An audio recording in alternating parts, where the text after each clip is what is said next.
Boa noite a todos.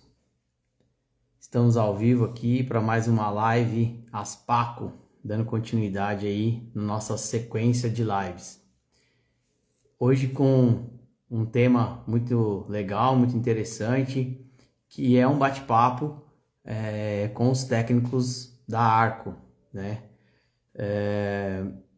Pessoas muito importantes, inclusive, para o contexto da nossa associação, da nossa Aspaco.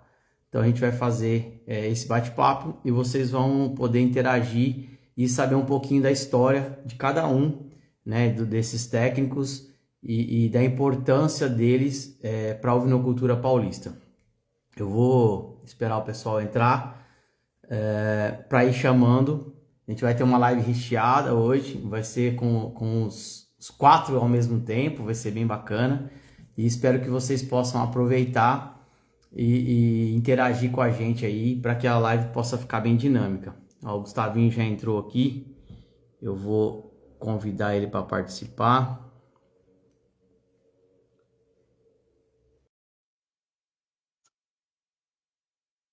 Gustavo. Aí, Gustavinho, boa noite.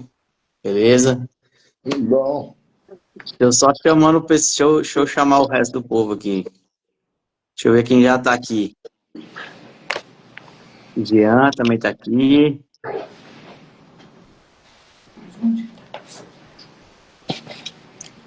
Nossa, Paco. Não precisa cochichar não, pode falar, não tem problema. E eu vou entrar, é o Chico, pelo Instagram do Chico Borborema. E aí, Jean, boa noite. Boa noite, tudo bem? Tudo bem? Aí, Chicão, Melissa, assessora aí para virar a câmera para eles. Aê, agora sim. Boa noite. Boa noite, Márcio, boa noite, Chicão. Ô, Márcio, tá faltando a barba, pô, para ficar igual a todo mundo. Não, eu tenho que parecer mais novo. O Chico agora, Melissa, agora há pouco tá parecendo o Papai Smurf. Começamos bem. Não, pula, vamos agora falar de coisa séria. Bom, gente. O Papai Smurf agora que me mostraram. Putz, você não sabia quem era? É que você é mais novo que a gente, não é do seu tempo. Bom, vamos lá. Primeiramente, gente, Gustavinho tá aqui, ó. Muito obrigado pelos quatro fazer parte dessa live. A gente sabe da agenda de vocês, é uma correria, e conseguir juntar todo mundo ao mesmo tempo, eu sei que não foi fácil. Então, muito obrigado, espero que a live possa ser bem proveitosa.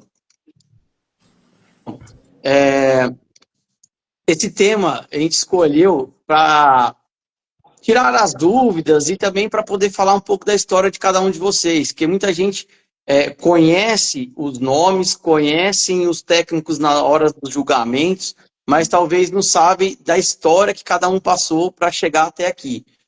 Então, eu gostaria de dar essa abertura, né, para que a gente contasse um pouquinho de como foi a trajetória de cada um para se tornar técnico, como é que levou vocês a terem essa vontade de se tornar técnico, e depois a gente vai falar da importância da Arco, importância dos técnicos e dar continuidade ao bate-papo. Eu gostaria que o que foi primeiro, acho que foi o Márcio, não sei, falasse primeiro dessa introdução e depois, na sequência, cada um falasse brevemente, se apresentasse, é claro, né, e falasse um pouquinho de como foi para chegar a se tornar um técnico da Arco. Beleza. Obrigado pelo convite, Rafael. E mais uma vez, desejando boa noite a todos. É um prazer realmente a gente estar reunido aqui. E, assim, na verdade, antes de mim, teve um colega, o Sérgio Vilas Boas, foi o primeiro inspetor técnico da APA aqui no estado de São Paulo, onde até então os trabalhos de registro eram feitos por um colega do Paraná, Pedro Bueira, né? Aí veio o Sérgio, depois, no final do tempo que o Sérgio ficou como inspetor, eu fui, a gente já foi direcionado para um treinamento, né? Então, fiz zootecnia em Botucatu, estagiei com o professor Edson Siqueira, que no terceiro ano do nosso curso ele ofereceu um estágio com caprinos. Ovelhas estavam prestes a chegar né? Então, desse ano que foi 1986, nós tivemos, a partir daí, começamos a ter o contato com a ovelha. Me formei em 88, aí em 89 nós começamos a preparar, encontrei o Jean lá no Rio Grande do Sul, já na Arco, para também fazer o trabalho. Aí o Jean conta depois a parte dele. Mas então nós começamos a fazer um treinamento e com o pessoal do Rio Grande do Sul, Dr. Dirceu Vieira foi o nosso orientador, técnico já falecido, do quadro de inspetores técnicos da Arco. E aí, então, o Sérgio saiu e nós fomos, eu e o Jean, fomos credenciados em 1990. Então, nosso trabalho dentro da ovinocultura como inspetor técnico, pode-se dizer que começou nesse ano aí. Tá? Ô, Márcio, e essa sua vontade de trabalhar com ovelha veio dali do Edson, né? Da influência da Unesp. Foi uma oportunidade, na verdade, né, que surgiu. Quando a gente está fazendo o curso de graduação, a gente tem vários planos, né? Queria trabalhar com cavalo, queria trabalhar com comportamento animal, queria trabalhar com nutrição. E aí as portas, às vezes, não são aquelas portas que a gente espera, mas abrem outras, né? E eu estava lá no ponto de carona, tentando pegar uma carona para ir para a cidade, do Lajeado, quando o Edson parou, me ofereceu uma carona e se apresentou como professor, né? E disse, inclusive, que naquele momento eles estavam para receber as ovelhas, mas que tinham os caprinos e que precisavam de estagiários. Então, foi a oportunidade que surgiu, a gente começou a se dedicar a esse setor por essa oportunidade, né? Depois veio a questão de prestar serviço para as Aspaco, juntamente no Departamento de Ovinocultura, que se formou em São Manuel, na cooperativa, junto à cooperativa. Aí, essa história, ela está diretamente relacionada com a reativação da Aspaco, né? Que começou, na verdade, em 84, depois em 86, né? 84, né? Então, o Chico, junto com outros produtores, Paulo Pellitti, outros produtores, e mais um incentivo do Edson, né? Dentro do Departamento de Produção da Unesp, reativaram a Aspaco. A Aspaco estava lá, desativada ou pouco ativa na cidade de São Paulo, no Parque da Água Branca. Né? Água Branca. Isso. E nesse processo de reativação da Aspaco, coincide com a nossa entrada também dentro desse projeto aí de reativação da ovinocultura paulista, né? Então, isso... assim, ó, quando você pergunta, era o teu desejo trabalhar com ovinos? Inicialmente não, mas surgiu a oportunidade e a gente está aí. Gosto, sem dúvida nenhuma. Se não gostasse, não estaria aqui até hoje, né? Então, a gente, na verdade, trabalha hoje com isso porque foi uma oportunidade, uma porta que foi aberta aí, e a gente deve muito, né, a essas pessoas, Chico, principalmente o Edson aí, que foi o grande mentor, né, dessa ovinocultura, dessa Aspaco reativada, né? Isso é uma coisa que depois a gente vai contar, que na verdade vocês são técnicos da Arco, mas dentro do estado de São Paulo isso se confunde com a história da Aspaco, né? Porque teve uma ligação muito forte, mas deixa o Jean e o Gustavo e o Chico falarem e depois a gente vai entrar nesse assunto. Jean, por favor. Oi, então, boa noite para todos aí. Prazer estar aqui, obrigado pelo convite. É bem dizer, uma vida de nós quatro, e agora você faz parte desse grupo aí, agora como presidente. E nós tivemos esse encontro com a Ovinocultura em 86.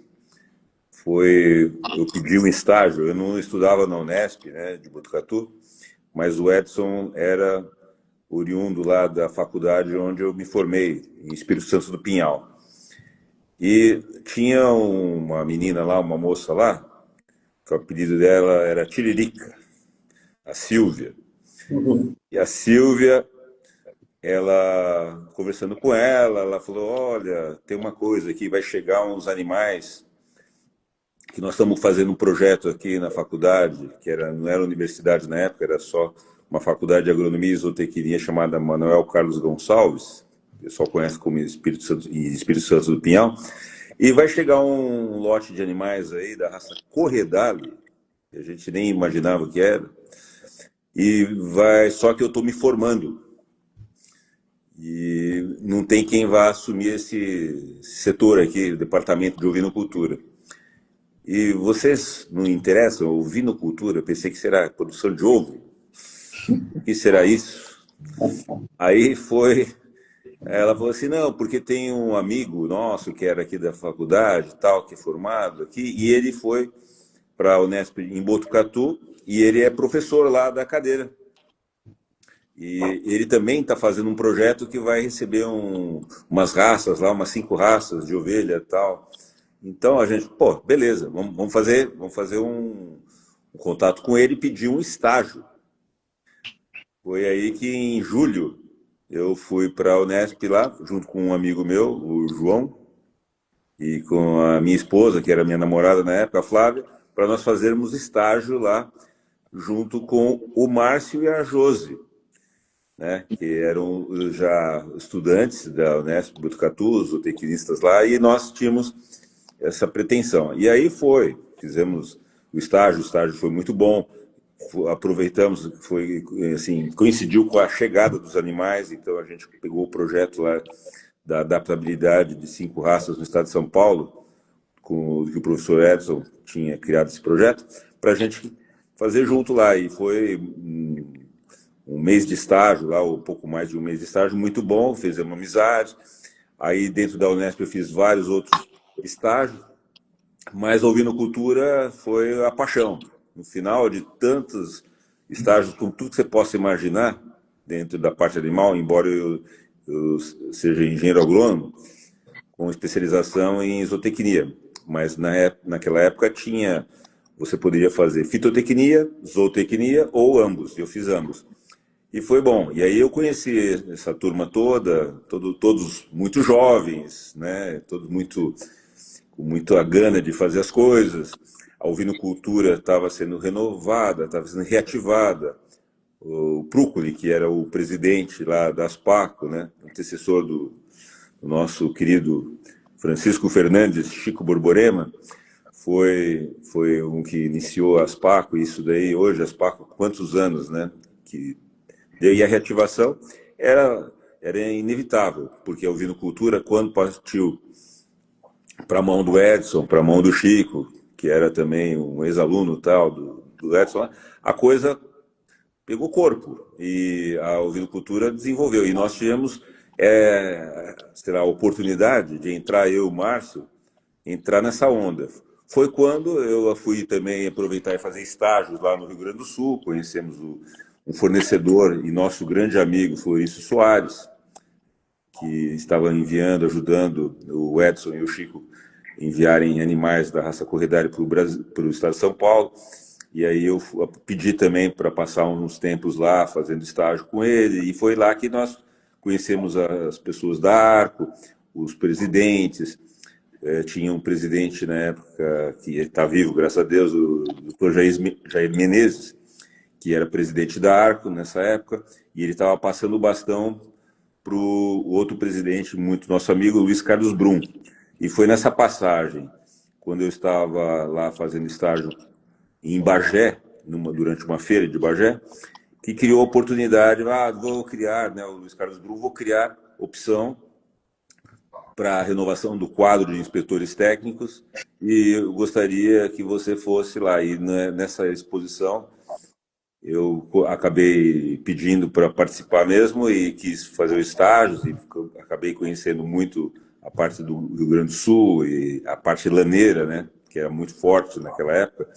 E aí a gente acabou apaixonando mais ainda, porque o Rio Grande do Sul, nessa época, era muito ativo na vinocultura, tinha um rebanho muito grande, a lã estava em alta ainda, estava funcionando bem, tinha um valor agregado muito bom e os criadores eram muito competitivos, assim, e eles tinham uma seleção de animais de dupla aptidão, ou animais para lã, muito grande. Então, a época que a moda no Brasil era o corredal, o ideal, o merino australiano, e foi aonde nós tivemos essa escola.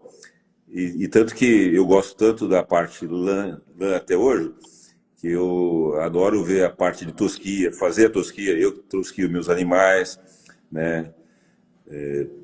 Por dois motivos, porque a gente não fica preso a terceirizados e também porque é uma coisa importante que seja feita anualmente, pelo menos, nos animais, para limpeza, para deixar a parte higienizada, para você ter um ganho de peso dos cordeiros, etc. e tal.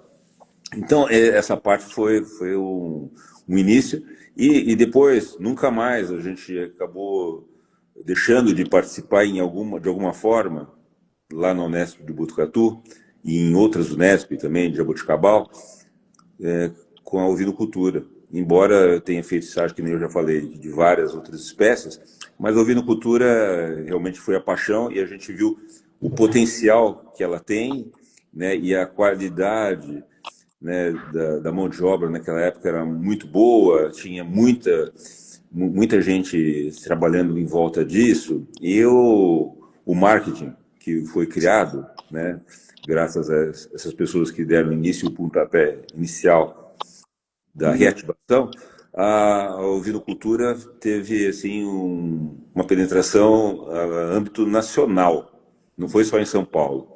E isso tudo favoreceu esses rebanhos que hoje existem, não só fora de São Paulo, né, no nordeste do país, no centro-oeste do Brasil, a se tornarem realmente rebanhos comerciais, produtivos, porque nós reinventamos a ovinocultura no sudeste e reinventamos a ovinocultura no centro-oeste. E aí depois, por consequência, o nordeste adquiriu o gosto também com os deslanados, né, a raça santinês, e isso hoje com o Dorper, o White Dorper e tudo mais, está indo muito bem. Então, o brasileiro, principalmente o paulista, acabou adquirindo o hábito de consumir carne ovina, e essa onda está até hoje, só que está mais profissionalizado. Então foi assim, um início muito feliz das coincidências e tudo mais, e as pessoas que se envolveram, foi um ambiente muito gostoso, porque todo ovinocultor é muito assim ligado a transmitir informações e passar as informações, manejo e tudo mais. Não existe nenhum ovinocultor que eu conheça que fique escondendo o jogo, que fica... Nós somos todos muito assim comunicativos na parte de transmitir informações e a parte de manejo que é feita, né, a parte técnica, e vai muito bem. Então é mais ou Na menos verdade, isso. é uma família, né?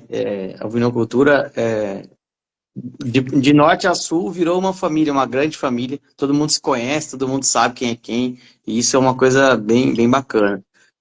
Bom, você falou que conheceu outras culturas, o Márcio falou que na época da faculdade pensava em ir para o cavalo, e agora vamos falar com o Chico que ele veio do cavalo, né? O Chico, ele foi ao contrário, né, Chico? Conta aí Bom, pra gente como é que foi essa passagem aí. primeiro, boa noite a você, Rafael, obrigado pelo convite, né? A todos que estão nos escutando. Espero ser bem sucinto, mais do que o Jean, claro, né? Sempre. E o meu começo na ovinocultura o meu começo foi realmente ao cavalo.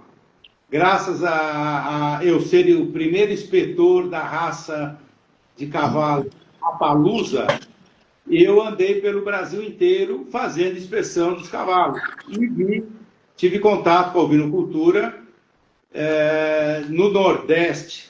Naquela época, eu não conhecia o deslanado, achava que tudo era cabrito. Depois eu aprendi, né, que rabo para baixo é ovelha, rabo para cima é caprinos. E no Rio Grande do Sul, eu assisti como o Jean já falou, né, uma atividade pujante, uma atividade de pessoas envolvidas, de indústria, enfim, me encantou bastante. E principalmente porque a primeira vez que eu fui, eu comi uma carne de cordeiro, não era nem de cordeiro, era bife à milanesa de ovelha de descarte, e eu achei maravilhosa, depois comi cordeiro. Então eu falei, puxa, tem potencial, né? Aí fui estudar, professor Edson, tive aula com o professor Edson, e até foi muito engraçado, porque eu tinha uma fama um pouco assim de não ser um bom aluno, um aluno, né, aplicado. E com o professor Edson, eu sentava na frente, e aí ele falou, pô, a tua fama era que você era meio...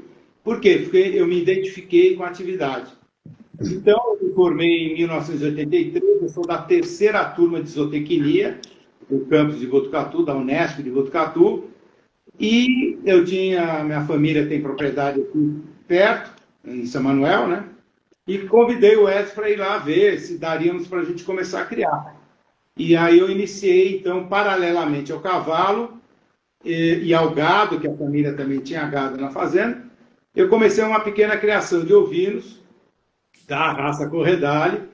Também tive contato com o Floris, foi meu primeiro lote de ovelhas, foram de caminhonete, eu fui lá buscar. Na verdade, meu primeiro lote foi em Tapetininga, existia um criador, seu Hélio Randi, que tinha um rebanho de 4.000 ovelhas ideal. Ele tinha um lanifício que fazia colchões em São Paulo, cobertores. A Eliana era a filha. Era cobertores Randi. E aí eu comecei. Tá? E aí, no meio do caminho, meu pai até falava que você vai mexer com ovelha. Eu falava, pai, se não der certo, os meus amigos e a minha república, onde eu morava, come o rebanho. Coisa que no cavalo não dá, né? E de lá para cá, então, a ovinocultura faz parte do meu DNA, eu acho, desde a primeira vez que eu vi aqueles rebanhos no Rio Grande do Sul, eu me identifiquei com esse tipo de animal. Já tinha umas carneiras aqui na fazenda, sem raça definida, né? E aí sim foi a minha história. Aí, como técnico, eu fiquei presidente da Aspaco alguns anos, né? E em 2002, eu passei o cargo de presidente para o Luiz Henrique Fernandes, o Tito. E o Márcio, já estávamos, na minha gestão, foi quando o Márcio conversou com o Gustavo, que vocês vão falar depois aí, e eu espero que ele confirme isso, não deixe eu mentir sozinho, que o Márcio já tinha conversado, eu já tinha conversado com o Gustavo, eu como presidente da ASPAR, e ele interessado em ser credenciado, né, como técnico de registro, e assim foi. Quando eu saí, em 2002, né, e o Tito assumiu, o Márcio, naquela época estava um movimento enorme de ovinos da raça santinês, vindo do Nordeste, a gente comprando e querendo fazer registro. O Márcio chegou e falou, escuta, já que o Gustavo está descendo para se credenciar e você está saindo das PACO, que eu saí totalmente, não fiquei em nenhum cargo, nada, ele falou, por que você não aproveita e também presta a prova para se tornar técnico e a gente aqui, então, dividiríamos o Estado, enfim, tinha vaga para mais um. E assim eu me tornei técnico com o Gustavo em 2004. Nós fomos em 2003 para todos os processos, que naquela época era lento, né, Jean? Era uma coisa que tinha que ficar na propriedade, tinha que ver todas as raças, era uma coisa mais... Era um ano para você se tornar técnico. E eu e o Gustavo fizemos o nosso credenciamento juntos. Bom, bacana. Só aproveitando a oportunidade para agradecer o Edmundo, que tá nos prestigiando aí. Gary também eu já vi aí. A equipe aí, ó, estão vendo se vocês não vão falar mal deles e nem se não vai mentir. Estão observando. Então, cuidado aí com o que vocês vão falar. Verdade. Mas um abraço aí para toda a equipe da Arco aí. Gustavinho. Vamos ter falado. Boa noite. Bom, boa noite. Boa noite a todos aí. Sobe na minha boca. Vamos lá. Eu acabei, não sou do centro aí do estado, não estava nesse métier de Unesp, de Edson, mas eu sempre criei ovinos aqui na região. Meu pai sempre teve ovinos e, por incrível que pareça, muitos colegas gostavam da minha opinião sobre seleção de animais. Eu me formei em zootecnia em Prudente, fui para a Universidade Veterinária na Alemanha, fiquei um ano fora. Quando eu voltei, eu comecei a trabalhar com bovinocultura de leite e ovinocultura. Fiquei por um período nessa labuta com gado de leite e o ovinos cresceu e o gado de leite ficou um pouco para trás, e eu acabei partindo para a ovinocultura, prestando serviço na região para produção de carne. Até um ponto que um criador aqui quis entrar na parte de animais puros e me contratou para fazer um rebanho para ele, e eu estive no liquidação de plantel do Rudolf Rosli, que é Cabanha Araras, lá em Itaí, perto da Varé, rebanho Araras, e comecei a estar no meio da ovinocultura, na parte de animais puros. E na época a gente conheceu o pessoal da Aspaco e a gente ajudava a trabalhar, porque a gente sempre ajudou um ou outro. A família sempre foi de ver uma pessoa trabalhar e vai trabalhar junto. E foi desse jeito que comecei aí, ajudando eles a botar plaquinha nisso, plaquinha naquilo, organizar isso, organizar aquilo, mas nunca pensando em virar técnico de arco, nada de... Não foi com... No fundo, não foi. E ficamos amigos de todos lá da região. E quando aconteceu esse boom da ovinocultura aí na parte do Santinês, na década de 2000, o Márcio comentou e foi aprovado aí pelo Chico, pelo professor Edson, a minha indicação. E aí foi quando eu comecei na parte de inspetor técnico, fomos para o Sul, eu e o Chico, fizemos todo o trâmite junto, e assim começou a minha vida na parte de inspetoria da Associação Brasileira e da Associação Paulista. Bom, Gustavo, é conterrâneo meu aqui da faculdade, né, Gustavo? Então a gente é do lado de cá do estado, o pessoal todo é do lado de lá. Mas para você ver como que a ovinocultura acaba unindo, né? Então hoje todos nós somos amigos e estamos aí engajados na paixão pela ovelha. Mas enfim, essa questão técnica sempre foi muito forte. E eu acho que isso é um diferencial da nossa associação. A associação Aspaco, não sei, posso estar enganado, vocês me corrijam, porque vocês estão há mais tempo que eu, que é a associação mais ligada a Arco e mais, assim, mais atuante junto às atividades da Arco no Brasil. Eu acredito que por essa proximidade dos técnicos da Arco dentro da associação, né? Cada um de vocês teve uma história dentro da associação, O Chico foi muitos anos presidente e está até hoje ligado. O Marcos foi muito tempo diretor técnico e até hoje ajuda a gente, está dentro do conselho técnico, né? A gente está sempre pegando informação. O Gustavinho foi diretor de núcleo, né, Gustavo, se eu não me engano. Um tempo, fez parte do CDT também, né? Um tempão. O Jean, não sei, Jean, você fez alguma coisa dentro da. Das Paco? É, Não, não. Nunca tive cargo nenhum e sempre só fui inspetor. sim. E como eu tinha. Técnico, Jean, você já foi. O que eu fui? Conselho técnico. Eu nem lembrava mais. Nem lembrava mais. Se eu fui, eu não lembrei, né? Eu não lembro mais. Mas o que aconteceu é o seguinte, que eu convivia sempre tanto com eles, que durante as primeiras Expovelha, lembra? A gente trabalhava junto lá, independente de ser assim, ter cargo, trabalhava, porque era muito empenho, né? Todo mundo começando, né? A ovinocultura se destacando. Nós tínhamos interesse, né, na ovinocultura, independente de estar ganhando ou não dinheiro. A verdade era isso.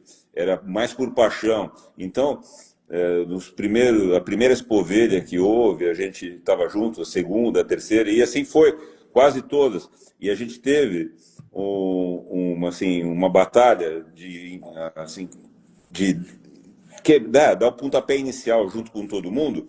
Então, ninguém pode falar mal das Paco para a gente. Esse pessoal que você está vendo aqui veste a camisa das Paco, não tolera que falem mal nem das Paco e nem da Arco, porque nós somos de dentro, né, e fazemos parte do DNA. Por exemplo, eu fiz um estágio com o Dr. Disseu e o Márcio, junto lá da casa do Edmundo, na Coxilha. O Edmundo deve lembrar disso, lembra, meu? O Edmundo deve estar ouvindo, ele deve ser testemunho. Então foi tudo muito envolvente, assim, as coisas foram acontecendo. Não tem como separar a vida dos técnicos com as Paco e com a Arco. Deixa eu refrescar a memória. Vocês estão esquecendo uma parte aí. Você não lembra, Jean, que você ficou nas Paco em São Paulo, no Parque da Água Branca, onde as Paco mantinham o escritório? Foi alguns anos onde as Paco tinham o escritório, mantinham o escritório no Parque da Água Branca e montando seu escritório operacional aqui em São Manuel, junto ao Café Noel. E você ficou um tempão lá. Sim, isso eu lembro. Eu não tinha um cargo, mas eu era mantido pelas Paco nessa época. Nós já éramos inspetores, né, Márcio? E aí era uma pena que as Paco só tinha no interior. Então foi uma época que era do Paulo Pellitti também, lembra? Junto. E aí ele falou assim, não, nós temos que ter uma sala no prédio da Casa do Fazendeiro lá. E aí, tudo bem, mas todo mundo estava longe, todo mundo estava de São Manuel para mais interior. Aí eu era o mais próximo, porque eu estava nessa época eu estava em Jundiaí.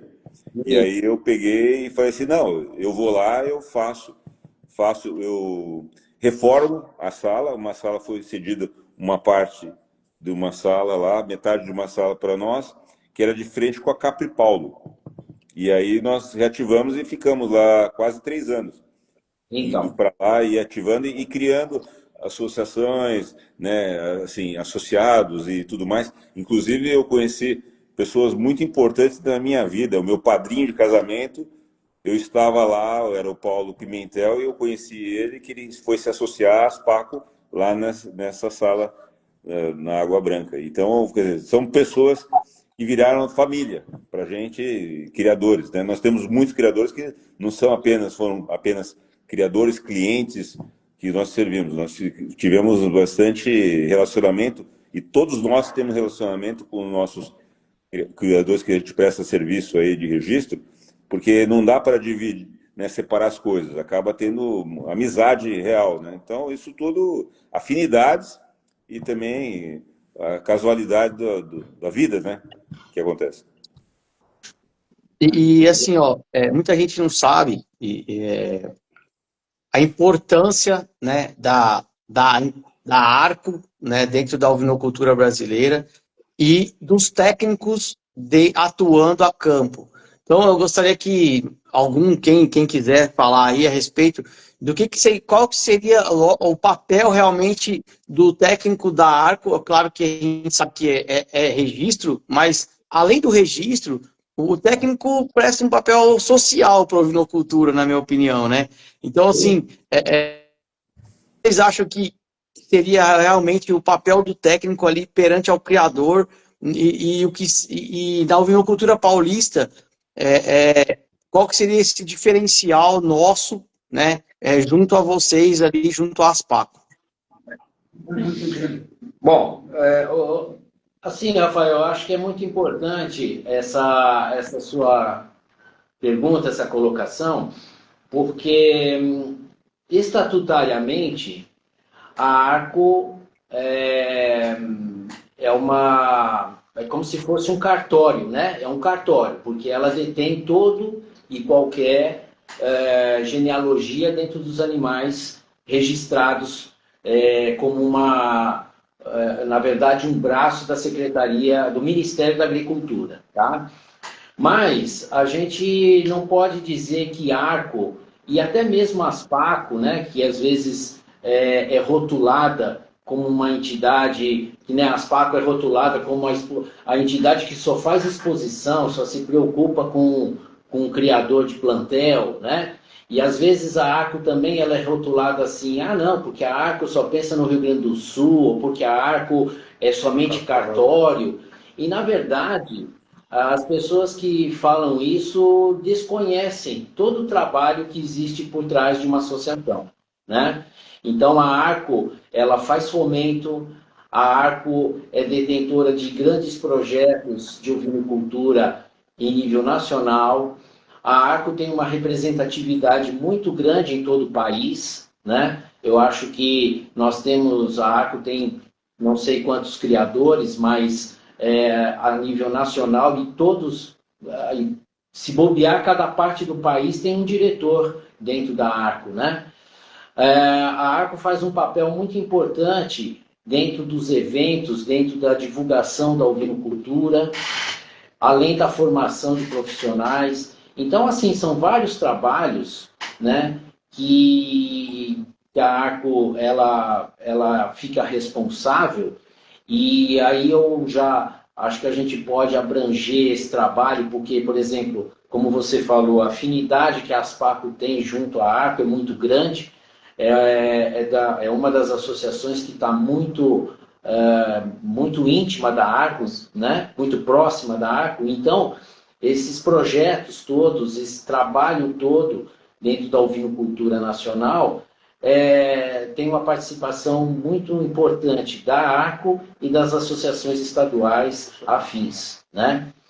O Chico, o presidente, hoje como um dos vice-presidentes da Arco, tem muita coisa para falar, porque já vivencia a Arco aí há mais de 30 anos, né? Então, eu gostaria de falar, né? Eu sou o segundo vice, e atualmente nós temos dentro da Arco grandes projetos.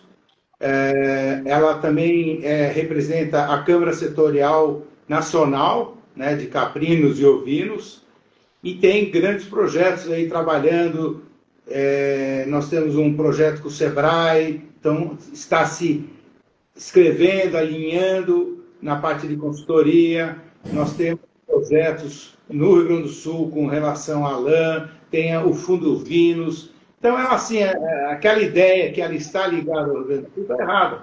A Arco está presente em todos os estados da federação. Talvez o Acre, né, o lá Boa Vista, que é Roraima, mas está presente em todos os estados.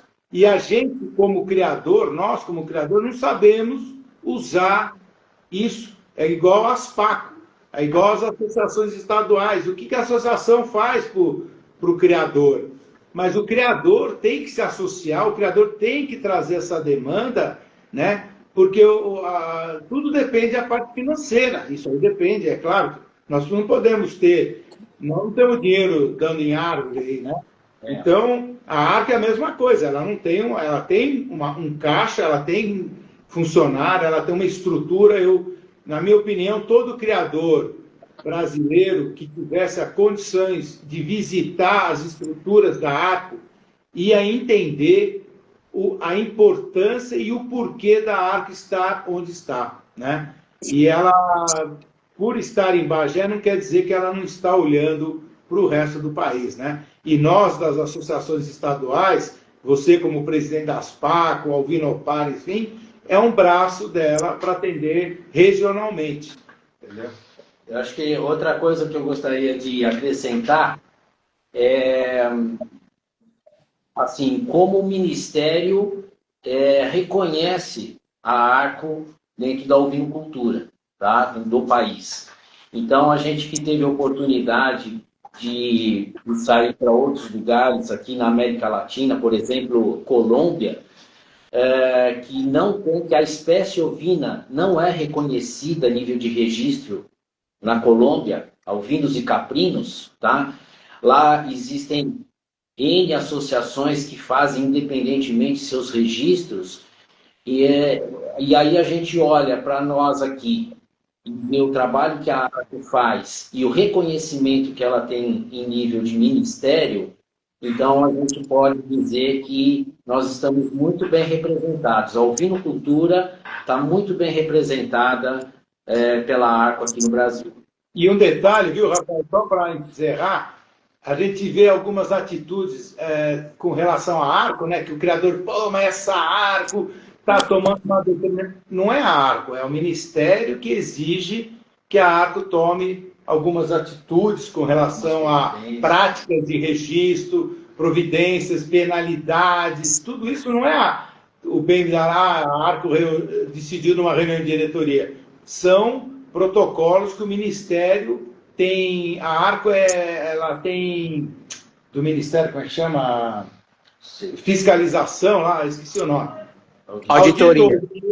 Auditoria, nosso Google aqui, auditoria periódica na Arco. E aí a Arco é obrigada a tomar certas atitudes. É muito comum a gente, pô, mas essa Arco aí, mas não é a Arco, é o Ministério da Agricultura e ela é obrigada a seguir as exigências desses protocolos. E além da associação ser um braço, né, da Arco, vocês como técnicos é a mão que está lá no campo, né, diretamente ligado com o produtor. Gustavinho, o que você acha assim, ó, que é importante para um inspetor que está ali, você como criador, eu falo que você é meu técnico, você vem, eu conheço a sua conduta aqui dentro da minha casa, que o técnico da Arco, teoricamente, ele teria que fazer o papel só de ir lá, inspecionar o animal e ir embora, virar as costas e ir embora, ou não.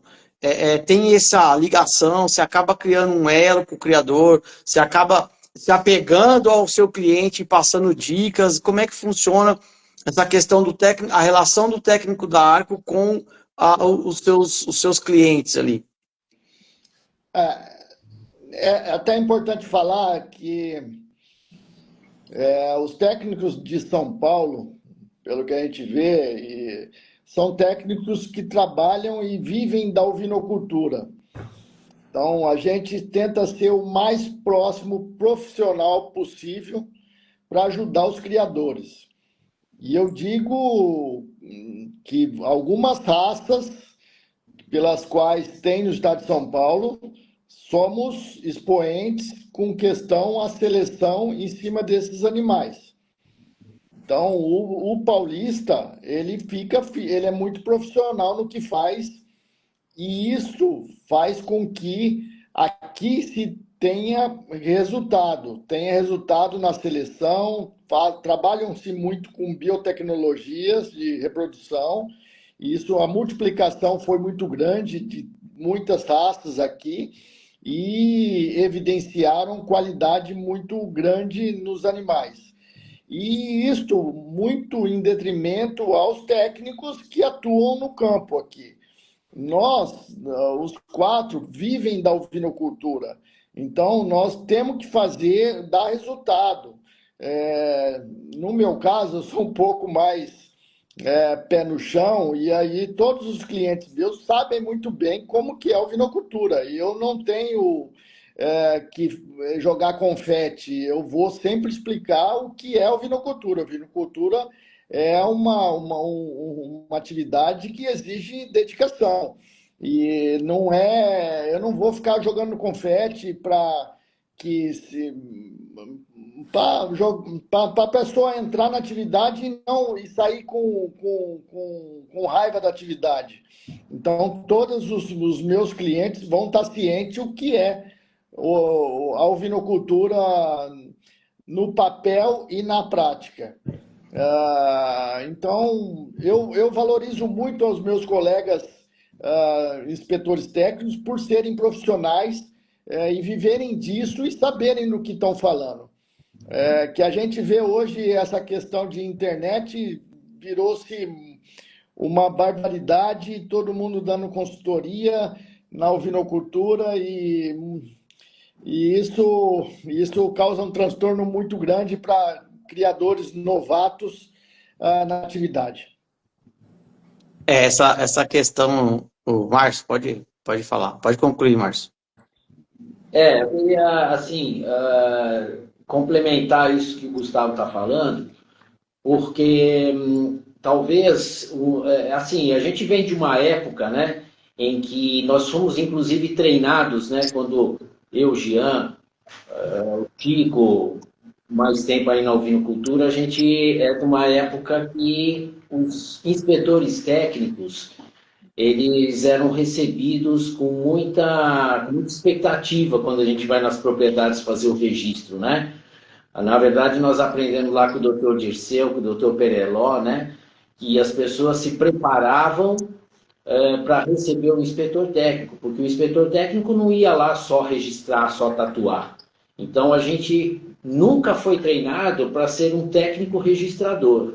Nós somos treinados para ser uma pessoa que vai, além do registro, além da tatuagem de registro, nós vamos orientar na criação, nós vamos dar orientação na parte nutricional, orientação na parte reprodutiva, vamos ter ouvido do produtor se ele tiver com algum problema, né? Quantas vezes, quantos colegas não foram psicólogos aí, fizeram um trabalho de ser mais...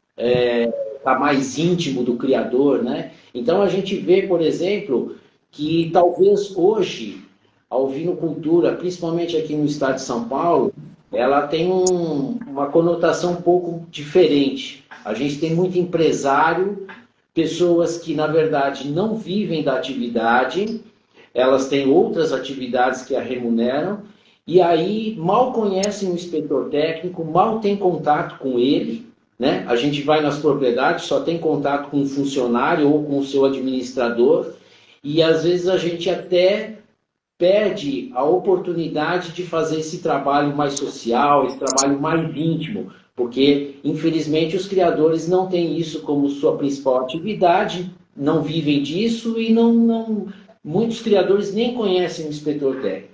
Mas deixar claro que nós fomos treinados para esse outro tipo de trabalho, esse trabalho íntimo, esse trabalho mais profissional, como o Gustavo falou, mas ao mesmo tempo dando o suporte na maior parte possível para o criador. E deixando claro que as pessoas têm uma imagem do técnico, que o técnico vai lá, talvez para punir, né, entre aspas, porque vai cortar bicho, vai desclassificar, e na verdade, muito pelo contrário, né? É essa punição que faz o cara evoluir na criação, né? Se vocês forem lá na propriedade, faz o que quiser, o cara não vai evoluir. E talvez é o que o Gustavo disse, a ovinocultura paulista está no ar genético, que talvez seja devido a essa seriedade de vocês aí atuando dentro do campo. E a gente está falando de genética e de técnico, mas eu sei que cada um de vocês teve trabalhos importantes dentro da parte de corte, né? Seja como criador, ou seja como inspetor, ou como até atuando como, no caso do Gustavo, que já foi diretor de núcleo. eu gostaria que alguém de vocês falasse um pouquinho dessa questão, né? Porque a Aspaco tem o Campeonato Cordeiro Paulista, tem o Cordeiro Paulista, né? E a gente sabe que teve o dedinho de alguns de vocês aí nessa formação, nesse modelo aí. E eu queria trazer isso de volta, né? Retomar essa pegada de cordeiro dentro do estado de São Paulo. E eu sei que vocês todos têm uma história dentro disso. Bom, deixa eu só falar só uma experiência nossa aqui nessa época dos núcleos. Nós tivemos um leilão, nós fizemos um leilão na época com o Dindo aqui, nós fizemos um leilão de animais dente de leite com 960 cordeiros, lotes pesados e vendidos num leilão para produção. Então, tal ponto que chegou a parte comercial aqui na região nossa, nos tempos de 2005. Foi quando deu a fitosa aqui no estado de São Paulo, no Paraná, e aí travou tudo e o negócio desandou. Então, já foi muito forte. A ovinocultura de produção no estado de São Paulo é uma dificuldade, porque as terras são muito valorizadas. Eu vejo muito mais a ovinocultura em termos de genética no estado de São Paulo do que propriamente produção de carne. Nada que não tenha condições de produzir carne nas propriedades. Claro que mão de obra familiar, isso vai dar resultado. Claro que o consumo de carne de ovina está no estado de São Paulo, todo mundo almeja trazer carne para São Paulo, cidade de São Paulo. Mas eu visualizo muito a ovinocultura do estado de São Paulo como uma base genética em termos de produção. Da parte de carne. No Cordeiro, Campeonato Cordeiro Paulista, né? Você queria alguma coisa a mais em relação ao Campeonato Cordeiro Paulista, né, Rafael? Não só, mas é para realmente falar da história dos técnicos, essa parte também da produção, né? Porque as pessoas acham que o técnico da Arco é elite, e na verdade os técnicos da Arco, Aspaco, tiveram todo um projeto dentro da parte de corte, né? Não foi só da parte elite. Então, eu gostaria desses esclarecimentos aí.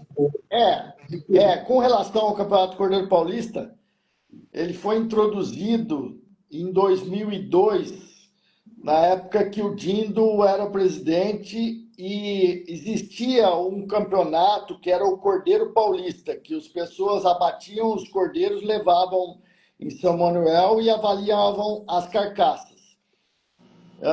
Na época do Dindo, conversei com ele e falei, vamos mudar um pouco esse sistema, vamos fazer um sistema que sejam cordeiros da mesma época, mesma idade, criados no mesmo ambiente, e fazer uma divulgação da carne de cordeiro quando começou o Campeonato Cordeiro nos moldes que são de hoje, que a primeira etapa é a etapa de ganho de peso e a segunda etapa na avaliação de carcaça. E esse campeonato está aí há 24 anos, 23 anos, começou em 2012, 2002 foi o primeiro.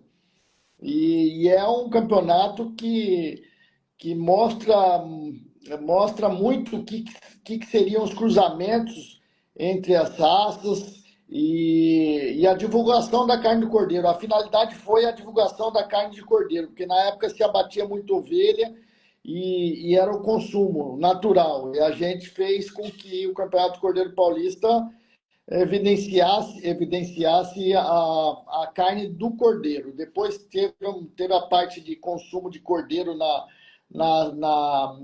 Expo Ovelha também, como que era no restaurante que a gente tinha lá, que foi muito bem divulgado também a carne de cordeiro. E assim foi.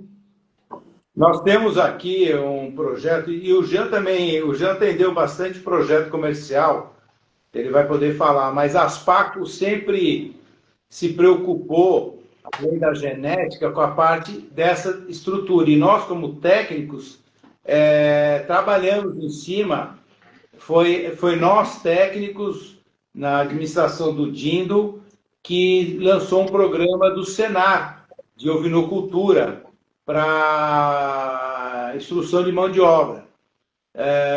Eu consegui, no meu último ano, talvez em 2000, né?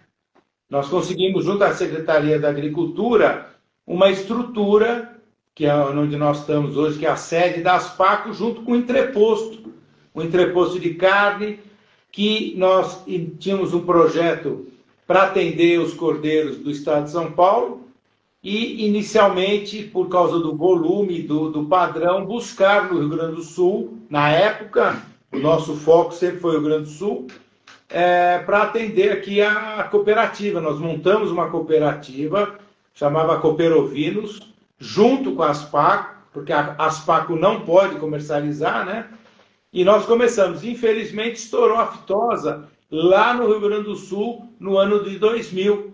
E aí nós ficamos tentando buscar cordeiro, a nossa diretoria, no qual era o presidente, Paulo Pelini e tal, a gente ia para o Mato Grosso do Sul, e aí depois nós não conseguimos tocar essa estrutura que hoje tem aqui. E depois de uns anos, né, nós começamos a terceirizar. Hoje nós temos um associado que trabalha dentro dessa estrutura, parceiro da Aspaco na carne ovina. Mas sempre foi um objetivo, né? Mas é como o Gustavo falou, a nossa pecuária mudou de lugar, a agricultura está entrando forte no estado e o valor da terra impossibilitou uma atividade extensiva de ovinocultura. E o Jean tem uma experiência grande com 2 ou 3 projetos grandes de cordeiro, né, Jean? Aqueles japoneses, esqueci o nome, mas você tem uma experiência boa nisso. Isso daí foi assim, nós sempre estimulamos, embora nós sejamos inspetores de registro, sempre estimulamos o produtor comercial, porque nós sabemos que a pirâmide tem uma tendência de ser invertida. Só que nós queremos uma base da pirâmide larga com criadores, né, de produção. Por quê? Porque eles são realmente os nossos clientes para consumir a produção de reprodutores e matrizes, né?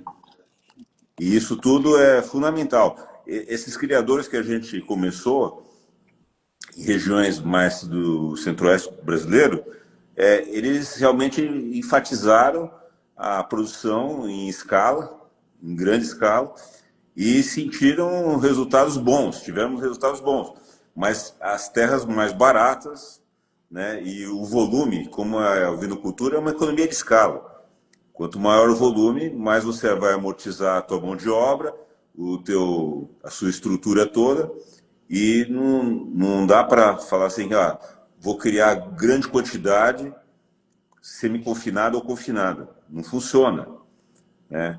Tem que ser mais extensivo, porque a ovinocultura ela tem essa vantagem. Os animais podem viver sobre pastagens, produzir, reproduzir, e aí vai dar muito lucro. Agora, pequenas propriedades, às vezes se dedicam mais à parte genética, porque tem a restrição de área, e a comida tem que ser toda comprada. Então, quer dizer, é competitivo, principalmente aqueles que estão perto de cidades assim, que são cidades dormitório, ou são instâncias turísticas. A mão de obra encarece demais, a comida está longe, a produção fica difícil, né? A situação fica mais complicada. Agora, quem tem intenção realmente de fazer produção comercial tem que estar numa região de propriedades maiores, de custo de terra mais barata, e não necessariamente que ele tem que estar muito longe, mas ele não pode estar perto dos centros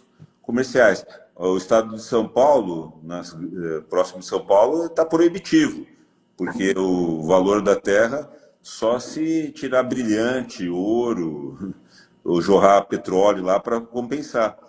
Porque quando o hectare está acima de R$200 mil,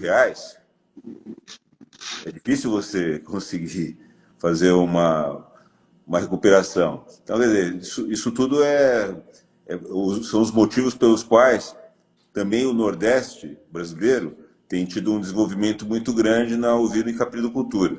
E também o Centro-Oeste tem um ambiente também muito bom. O que dificulta aqui no estado de São Paulo também muito problema de cachorro, muito problema de roubo de animais. O Rio Grande do Sul teve uma redução drástica por esse problema de roubo, né, abigeato e ataque de cachorro, e era um ambiente muito propício para a produção de ovinos. Grandes áreas de campo. E hoje a agricultura, como já falaram aí, é uma competidora desleal, né? Porque tem um ciclo muito rápido e tem um resultado também econômico quando dá certo, né? Porque também quando não dá, é um prejuízo enorme. E é assim que vai. Então, é que também nós temos que conquistar esses produtores. Os projetos, muitas vezes, são vendidos como se fossem mil maravilhas. É muito pesado um projeto grande de ovinocultura corte, é muito trabalhoso. A dedicação tem que ser de perto, né? Tem que ser muito de perto. Eu como presidente das PACO, almejo uma ovinocultura de corte no estado, mas a gente sabe que a dificuldade dos custos elevados e tudo mais, dificuldade com mão de obra que está cada vez pior, mas eu acredito que a gente tem que se adaptar ao mercado, né? A bovinocultura de corte, por mais que tenha ido para longe, a gente tem grandes confinamentos dentro do estado de São Paulo, grandes projetos de bovinocultura de corte ainda que funcionam dentro do estado de São Paulo. Pensar assim, eles estão próximo à comercialização, porque eles estão longe eles estão longe da comida, que muitas vezes tem que trazer de fora, e estão longe da produção de bezerro, que eles têm que trazer o bezerro de fora também. E eles estão com projetos aqui. Então, eu acho que nós da ovinocultura, nós técnicos também, temos que talvez se remodelar para fazer uma ovinocultura diferente e tentar fazer com que ela continue aí evoluindo dentro do estado. A gente passou por momentos áureos, né? Se tratando de técnicos e de genética, tivemos aí a FEINCO, que eu acho que é uma feira que nunca mais vai existir no Brasil, um negócio fora do padrão de qualquer coisa, dentro até da pecuária brasileira. A Expo Ovelha era uma exposição mais... como é que eu posso... mais agricultura mesmo, né? Tinha menos glamour do que a FEINCO, mas não deixava a desejar nada em termos de qualidade genética e de número de animais. Sabe que acabou, que não vai ter mais, vai ficar para a história, quem viveu, viveu, né? Não vai ter mais. Eu tive o prazer de conviver com nesses momentos, mas a gente sabe que agora as coisas estão se reduzindo, os rebanhos estão se reduzindo, e a gente vai ter que ser profissional. A gente tem um costume na ovinocultura de que morre muito, de que pode acontecer um monte de coisa. E eu acredito que se a gente for mais profissional, talvez, mais sério na seleção, apertar mais ali o calo do negócio, talvez mesmo com o custo um pouco mais elevado, o negócio vai girar. Não sei. Alguma coisa tem que ser feita aí. Gente, para finalizar, eu acho que a gente passou por todas as etapas aí, mas eu gostaria que cada um deixasse uma mensagem, né, para nós aí da ovinocultura paulista e também para sócios das PACO, né, que está aí nos assistindo.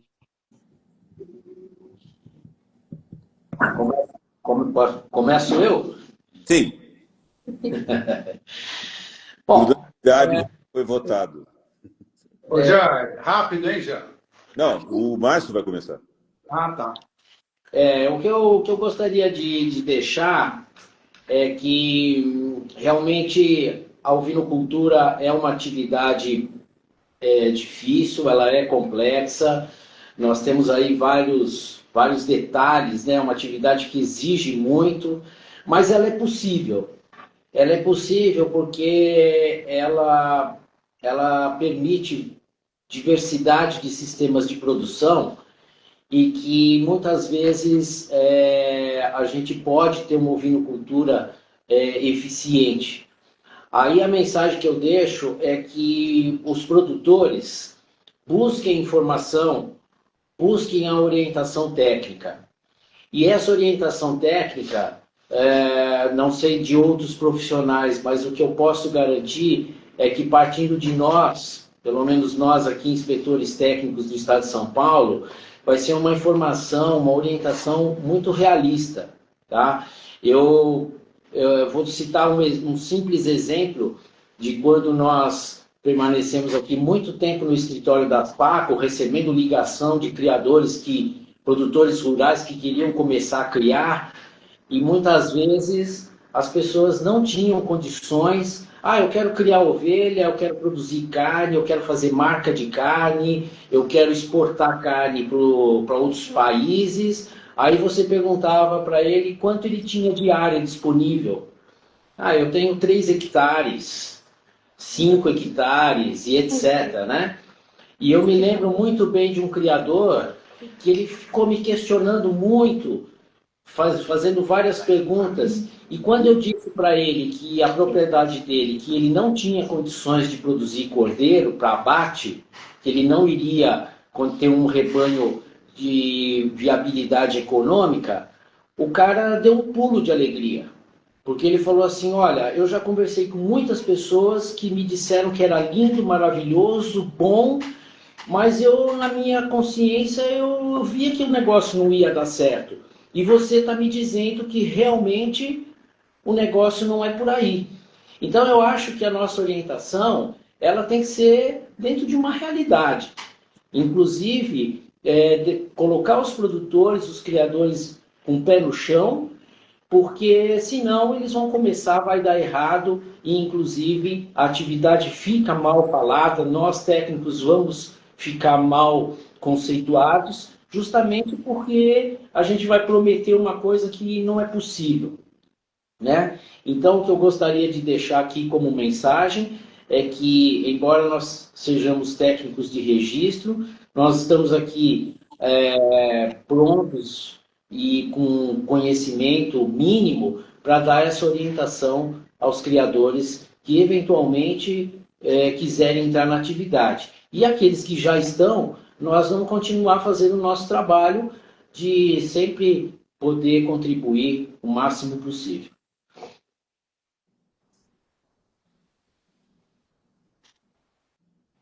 Jean, pode ir Tá lá. certo. Bom, isso tudo que o Márcio falou é a nossa realidade. Eu insisto também em dizer que muitas vezes a gente esclareceu, né, com franqueza que a situação necessita como eu falo assim, da proximidade do proprietário ou de pessoas bastante ligadas e que tenham poder de decisão junto à criação e tenham realmente, se o criador ele quer ser criador, ele tem que se dedicar, não tem outra forma. Se ele não estiver próximo, não vai dar certo. A ovinocultura, da mesma forma que ela é belíssima, ela é cruel porque você tem que ser muito mais rápido, você tem que fazer as coisas muito mais preventivamente, você tem que ter um funcionário, se for o caso, ou o próprio proprietário, que é o meu caso, que tomo conta da criação, você tem que ter um olho clínico para identificar os problemas antes que eles se agravem, prevenir tudo, né? A ovelha mostra muito isso para a gente, né? No caso que você percebeu que eu estava saindo e voltando aqui, é porque eu estou com 4 ovelhas parindo ao mesmo tempo, agora, à noite.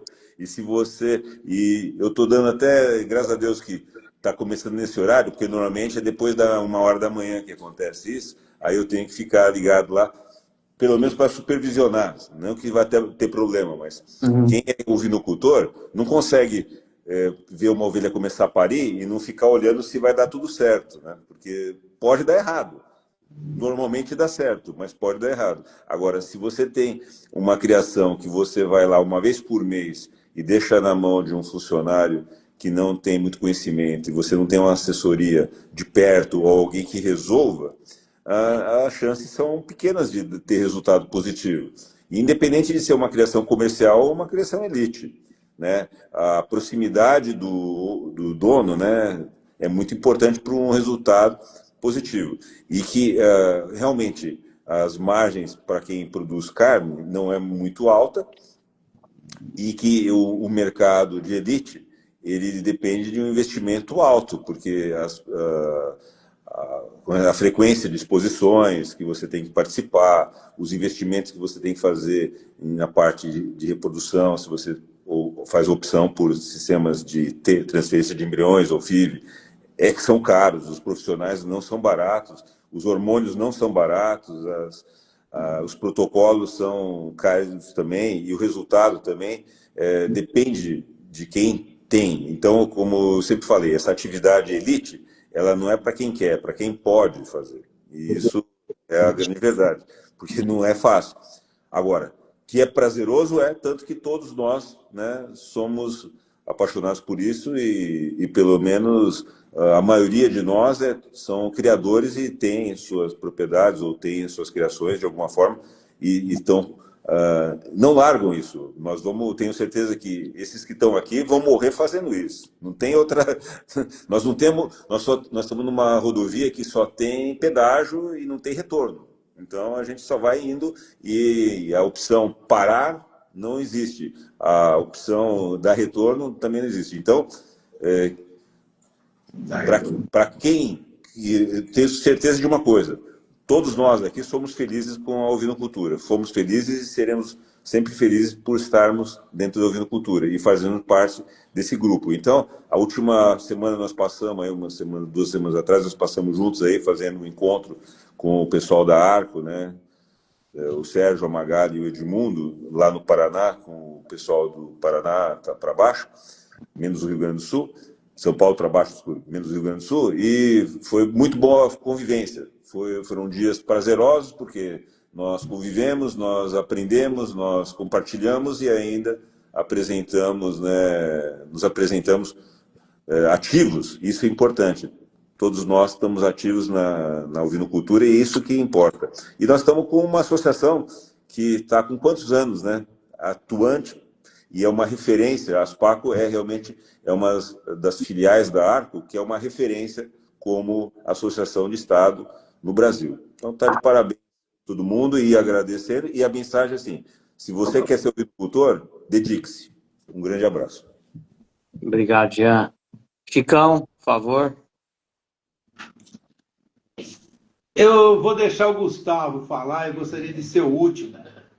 Primeiro Você não pode chorar, hein? Por ser técnico da Arco e ser presidente da Arco, eu gostaria de passar uma palavra. Então vai lá. Tá. Não, o que eu quero falar é para o ovinocultor, faça a seleção. Faça a seleção. Uma ovelha que não te dá resultado come do mesmo quantidade do que uma ovelha que te dá resultado. Então, faça a seleção. É o que eu peço para todos os criadores meus. Não tenham dó. Façam seleção. Ponto. Bom, correto. A minha mensagem, eu acredito que é também a mensagem da Arco e a mensagem da Aspaco, né, Rafael, que você vai falar, mas principalmente a Arco.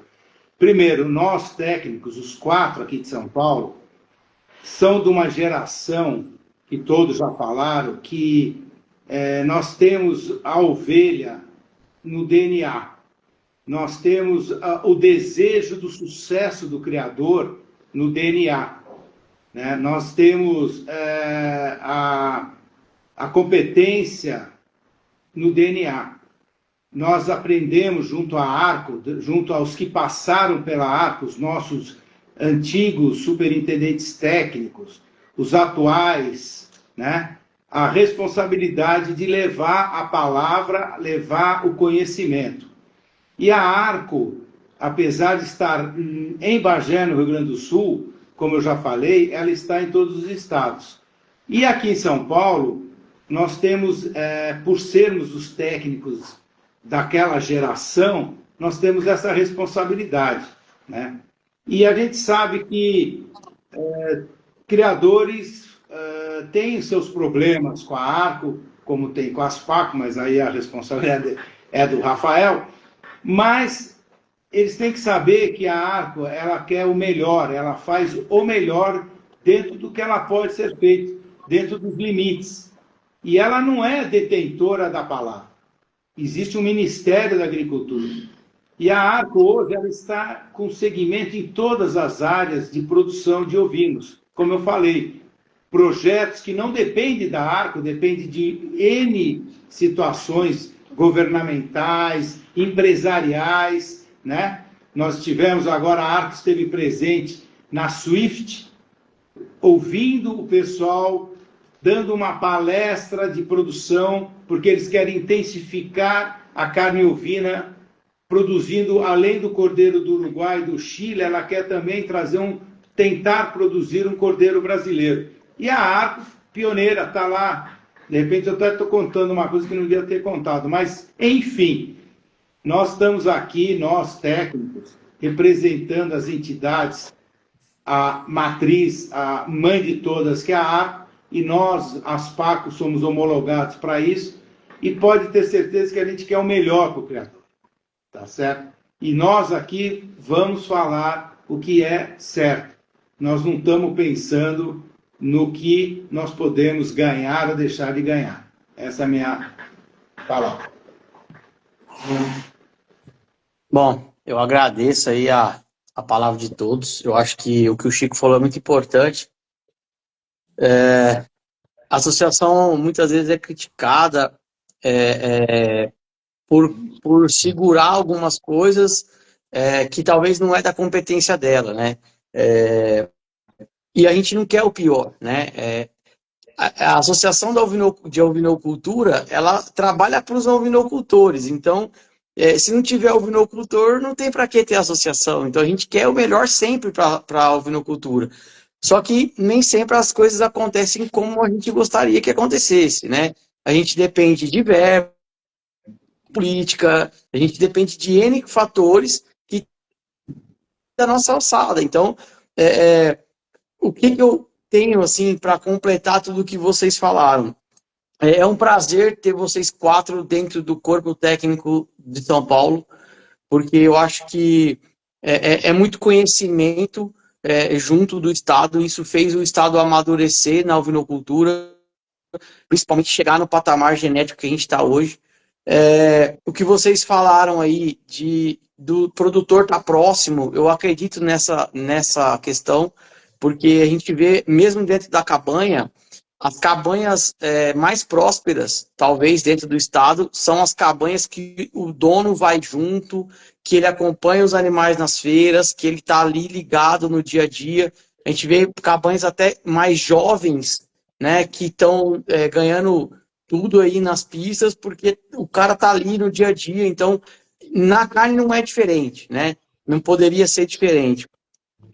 E essa proximidade com a Arco, que a Aspaco sempre teve, espero que isso cada vez se estreite mais, porque a gente sabe que sem a associação maior, que é a brasileira, a gente não vai para lugar nenhum, né? Então, espero que cada vez mais a Arco possa estar atuante dentro do nosso estado, e para isso a gente depende de vocês, que é o nosso braço da Arco aqui dentro do estado.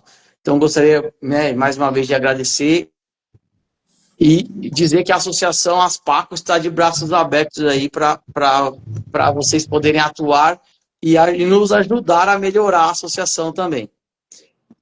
Obrigado. Teve uma pergunta, só vou responder resumidamente, mas teve uma pergunta de escolha de reprodutor. Para não nos alongar, porque não é o tema da live, mas assim, procurem reprodutores inspecionados. Eu acho que resume muita coisa.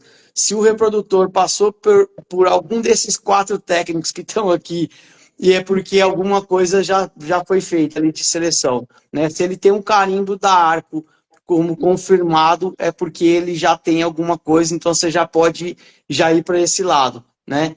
Agora, lógico que tem outras características, mas só para não se aprofundar, procure reprodutores inspecionados. Gente, muito obrigado. Valeu por tudo aí. Um abraço a todos aí. Obrigado. Abraço. Boa noite. Né? Boa noite. Boa noite. Eu tive que aparecer.